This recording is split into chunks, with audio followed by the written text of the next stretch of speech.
People are rallying behind him, and allies have put pressure on his likely competitors and other competitors in the nominating contest for the Republican primary to take a stance on the issue. Welcome to Reporter's Notebook, where we talk to the Washington Examiner's top journalists about the stories breaking on their beats. I'm Jim Antle. I'm joined today by White House reporter Katherine Doyle. Katherine, we've seen the Republican presidential race heat up, even if one of the major candidates isn't a candidate yet. Talk a little bit, I guess, first about former President Donald Trump, who's in an unusual situation where something that might end most people's campaigns could be heating his up.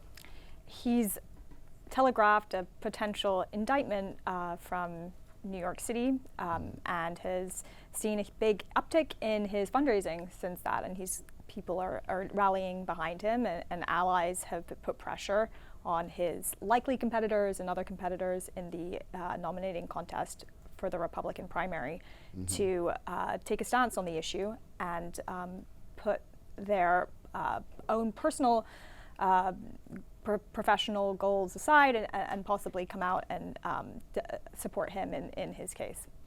So, you know, normally when we're talking about somebody getting indicted or maybe having to do a perp walk or have a mug shot, that would be considered a very negative development for their campaign.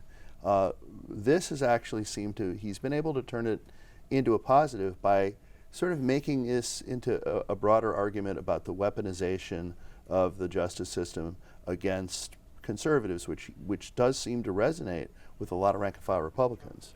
It's a message that he's seeing work well, and I think the idea that it's politically motivated is something that is really driving people over to his side. And we saw something similar over the summer when the FBI, when federal authorities descended on Mar-a-Lago in a search for classified documents.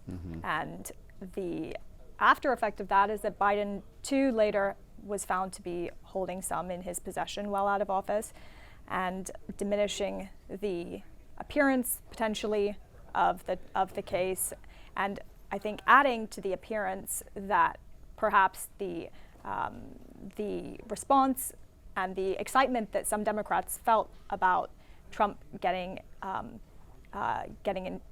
exposed for this, getting some kind of trouble for this, would be helpful to them their politically, case. right? Yeah, and then the fact that now, even if there may be some differences in these situations, although we don't really fully know, but even if there were, once you're kind of having to explain why, you know, my guy having classified documents is better than your guy having classified documents, you're kind of losing, right?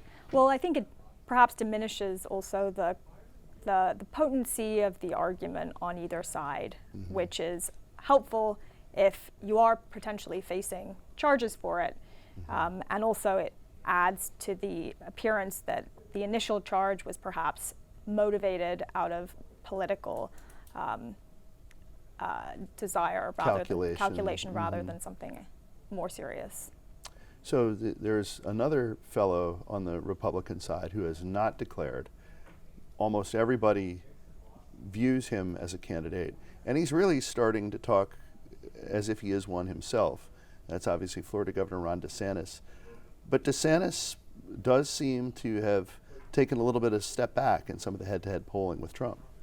He's taken a bit of a hit in the last couple of months since Trump has begun carving out more of a possible agenda for his campaign, has been making more appearances, not many, but a few, and as DeSantis comes under a little bit more scrutiny as well for his potential platform or what his vision would be as a candidate. Ukraine really seemed to be sort of an inflection point where, for the first time, Republicans who maybe even weren't particularly invested in Trump started questioning and even criticizing DeSantis a little bit.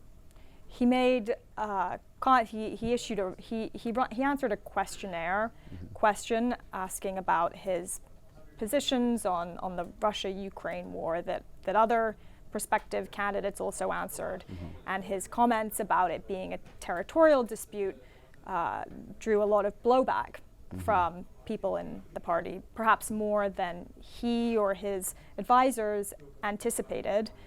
And he issued a subsequent response that, while it didn't exactly take back his comments, seemed to suggest that he was not fully, that he hadn't fully articulated his position on it. So he described Putin as a war criminal in a subsequent interview. Yeah, it really seems like that territorial dispute phrase sort of garnered a lot of criticism, really made people think that he wasn't perhaps taking the situation as seriously as people hoped. That's right, yeah. And I think that the question for many people is how closely he will stand by that going forward, and also whether this is, just evidence of the growing pains of a potential new campaign that's trying to carve out a message in the forthcoming GOP primary, or whether this is something that's going to be more lasting. And there's also just the question of how close on issues can DeSantis position himself to Trump. I mean, one of the things that the takeaway a lot of people had from his initial Ukraine comments before he clarified them, and to some degree even after he clarified them, is that he's taking the same position as Trump. And then all of the other candidates in the race, granted they're polling well behind, but they all took the position that, yeah, this guy's imitating Trump. So Trump's saying he's a Trump imitator. The other candidates are saying he's a Trump imitator. DeSantis is saying he's his own person. Is this a challenge? It's a needle for him to thread, certainly. I think that he probably is making the calculation that the less daylight there is between him and Trump, the more opportunities he has to close in on him, depending on whatever happens with the rest of the race.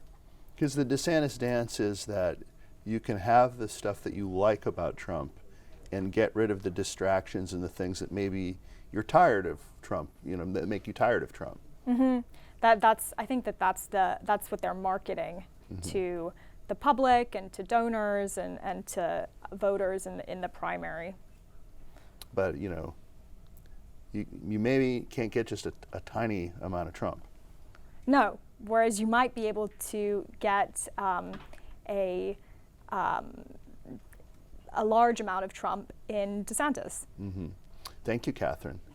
You can read Katherine and the rest of our political team's coverage at washingtonexaminer.com.